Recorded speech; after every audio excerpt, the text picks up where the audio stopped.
Welcome back to Rob Schmitt Tonight. The hyper-partisan January 6th Select Committee locked in a political back and forth with former President Trump. A battle waged over documents and testimony from key players in the administration.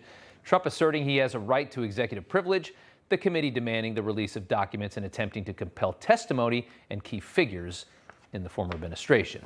One being former Chief of Staff Mark Meadows. Given a deadline of 10 a.m. today to appear before the committee, Meadows did not show up and is now facing potential criminal contempt charges. Earlier today, Steve Bannon was indicted for failing to appear before that committee. This is the first time anyone has ever been prosecuted for contempt of Congress when executive privilege has been asserted. Meadows' attorney put out this statement: it would be irresponsible for Mr. Meadows to prematurely resolve that dispute by voluntarily waiving privileges that are at the heart of those legal issues. So he can't show up until you guys figure out whether or not we can do this, is the argument. Oral arguments are set for November 30th. The committee, of course, playing hardball, liberals flouting all the norms, thirsty for direct attention away from their humiliating government that we're all watching collapse right now under Joe Biden.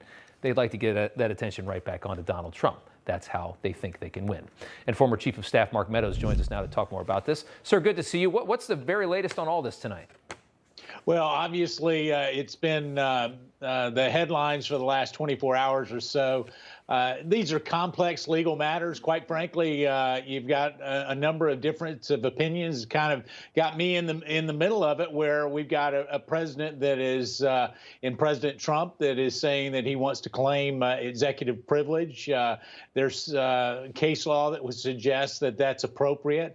Yep. You've got Congress that's saying, no, we're not going to do that, and we're going to hold you in contempt if you don't show up. Hopefully, the courts will weigh in. We'll be looking to see what the coming days will provide there. But you hit it right, Rob. I mean, part of this is that Congress has gotten so hyper partisan, and candidly, this committee is more interested in politics than they are really solving real problems. Yeah, that's very true. I just want to ask one more question. You know, if you watch any of the analysis from the Democrats, from the mainstream press, they say that the fact that you guys are fighting this hard to prevent it from being released, the fact that Trump is fighting so hard to prevent the release, is some proof that he is guilty, that if he was innocent, that he would just let it all out. What's your response to that? Well, obviously that's not the case. In fact, I've told them that, to my knowledge, no one in the West Wing had any advanced knowledge of what was going to happen on January 6th in terms of a breach of security.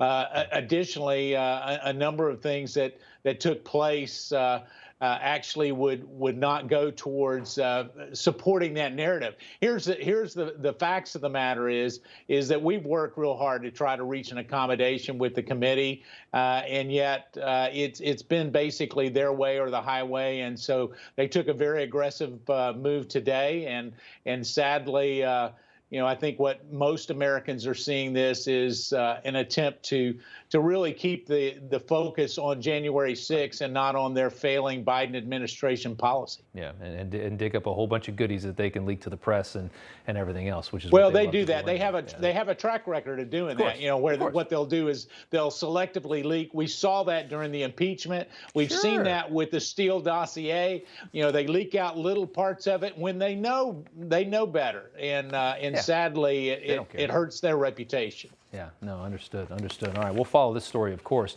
I want to switch gears. I want to talk a little bit about the Steele dossier, some stunning developments as this thing falls apart even more. The Washington Post's executive editor, Sally Busby, announcing the publication has corrected and removed reporting on two different stories today. One, an article from March 2017, the other February 2019.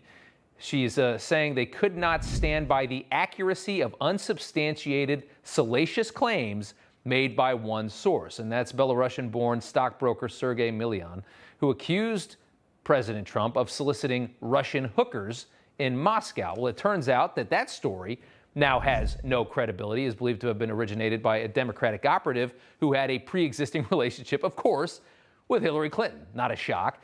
You got that. You've got Igor Danchenko indicted for lying to the FBI earlier this week. Another key source, maybe the biggest key source, was Danchenko. This guy was the most salacious source. So now these two sources are both completely null and void.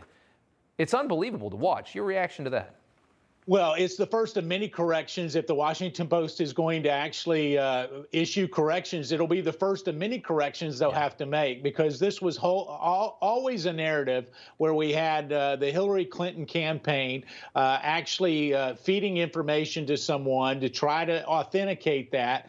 And then ultimately, these sources that they're now having to retract were actually made up sources, and so they spun their whole narrative. But here's what you'll start to find out, is that a number of people closely tied to the Clinton campaign were not only shopping this information, but they were giving the information and then trying to authenticate it. You know, there were reports early on of Sidney Blumenthal, Cody Scher sharing these same stories and shopping it to the press. Whether that's accurate or not, we don't know. But I can tell you that being on the inside of this, Jim Jordan and I are enjoying a little bit of "I told you so" with so many of these reporters. I bet you certainly are. Jim Jordan was here in the studios earlier tonight. He was on Greg's show, actually. Mark Meadows, former White House Chief of Staff. Sir, thanks for taking the time on a Friday night. Always good to see you. Great to be with you. Thanks, Rob. All right.